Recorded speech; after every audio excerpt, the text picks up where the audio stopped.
Putin ने hypersonic मिसाइलों के मास प्रोडक्शन का ऑर्डर दिया। यूक्रेन पर मिसाइल दागने के अगले दिन मिलिट्री प्रमुखों से मिले, बोले परीक्षण जारी रखेंगे। रूस की नई इंटरमीडिएट मिसाइल के हमले के बाद पश्चिमी देशों में तनाव पैदा हो गया है। इसके चलते यूक्रेन और नाटो के बीच मंगलवार 26 नवंबर को इमरजेंसी बैठक होगी। ये बैठक जेलेंस्की की अपील पर हो रही है। बैठक ऐसे वक्त में हो रही है जब 33 महीनों से जारी जंग में पहली बार रूस ने यूक्रेन के डिप्रो शहर पर हाइपरसोनिक बैलिस्टिक मिसाइल से हमला किया है। वहीं यूक्रेन ने रूस पर पश्चिमी देशों से मिले खतरनाक हथियार दागे हैं। इस बीच रूसी राष्ट्रपति पुतिन ने ऑरिशनिक मिसाइलों की ज्यादा टेस्टिंग करने की धमकी दी है। उन्होंने रूसी मिलिट्री प्रमुखों के साथ बैठक में ये बात कही। रूस ने गुरुवार को ही यूक्रेन के डिप्रो शहर पर एक इंटरमीडिएट मिसाइल को दागा था। रूसी राष्ट्रपति व्लादिमीर पुतिन ने इसे मिसाइल्स का टेस्ट बताया। इस मिसाइल का नाम ऑरिशनिक है। दरअसल 18 नवंबर को बाइडेन ने यूक्रेन को रूस पर अमेरिकी हथियारों से हमला करने की मंजूरी दी थी। इसके बाद दोनों पक्षों के बीच संघर्ष बढ़ गया है। इस बीच यूक्रेन के राष्ट्रपति वोलोदिमीर जेलेंस्की ने शुक्रवार को कहा कि रूसी मिसाइल के खतरों के बीच वे कोशिश कर रहे हैं कि मित्र देशों से अपडेटेड एयर डिफेंस सिस्टम मिल सके।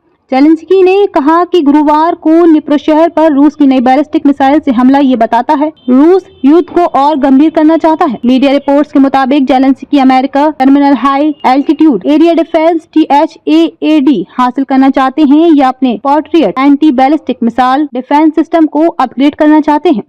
चीन ने रूस और यूक्रेन के बीच युद्ध में शामिल सभी पक्षों से शांत रहने, संयम बरतने और बातचीत के जरिए तनाव को कम करने की अपील की है।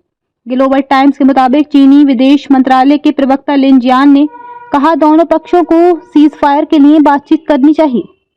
प्रवक्ता ने कहा कि यूक्रेन मुद्दे पर चीन की साफ नीति रही है। वे राजनीतिक तरीके से मामले का निपटारा करने और माहौल बिगड़ने से रोकने के समर्थक हैं। पुतिन ने गुरुवार को यूक्रेन पर मिसाइल हमले के कुछ ही घंटे बाद देश के नाम संबोधन दिया। उन्होंने कहा था कि पश्चिमी हमले के जवाब में रूस ने नई इंटरमीडिएट रेंज बैलिस्टिक मिसाइल की टेस्टिंग की है। पुतिन ने कहा है कि हम उनके खिलाफ हमला करने का अधिकार है जो हम पर हमला करते हैं। पुतिन ने मिसाइल का नाम ऑरिशनिक बताया। उन्होंने कहा कि ये 2.5 से 3 किलोमीटर प्रति सेकंड की रफ्तार से टारगेट पर हमला करती है। पुतिन ने पश्चिमी देशों को चेतावनी दी कि मॉस्को यूक्रेन की मदद करने वाले किसी भी देश के सैन्य ठिकानों पर हमला कर सकता है।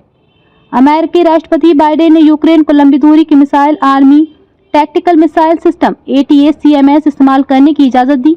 अमेरिका ने यूक्रेन को अक्टूबर 2023 में ही यह हथियार दिया, लेकिन उसे इसका इस्तेमाल सिर्फ अपनी जमीन पर करने की अनुमति मिली हुई थी। रूस यूक्रेन के पड़ोसी देश नॉर्वे, फिनलैंड और डेनमार्क ने अपने नागरिकों के लिए अलर्ट जारी किया है। इन देशों ने पर्चे बांटकर अपने नागरिकों को युद्ध को लेकर आगाह किया है। इसके अलावा जरूरी सामानों का स्टॉक रखने और अपने सैनिकों को जंग के लिए तैयार रहने के लिए कहा है। बाइडेन सरकार की रजामंदी मिलते ही यूक्रेन ने पहली बार अमेरिका से मिली लंबी दूरी की 6 ATACMS मिसाइलें रूस के ब्रियांस्क इलाके में दागी। रूस ने 5 मिसाइलों को मार गिराने का दावा किया था। पुतिन ने परमाणु हथियारों के इस्तेमाल की इजाजत देने से जुड़े एक फैसले को मंजूरी दी।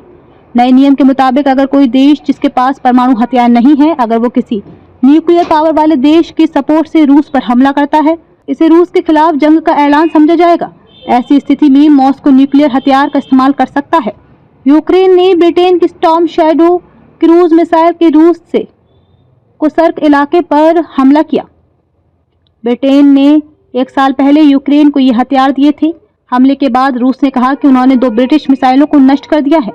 रूसी सेना को यूक्रेन के पूर्वी इलाकों में बढ़ने से रोकने के लिए अमेरिका राष्ट्रपति बाइडेन ने यूक्रेन को एंटी पर्सनल लैंड माइन्स देने का फैसला लिया।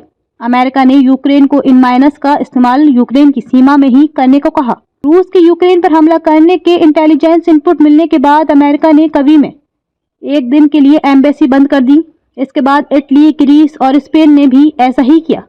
रूस ने दावा किया कि यूक्रेन ने पहली बार अमेरिका से मिली लंबी दूरी की मिसाइलें उनके इलाके में दागी हैं। न्यूयॉर्क टाइम्स की रिपोर्ट के मुताबिक रूस की रक्षा मंत्रालय ने कहा कि यूक्रेन ने मंगलवार सुबह ब्रियांस्क इलाके में लंबी दूरी वाली army tactical missile system ATACMS मिसाइलें दागी।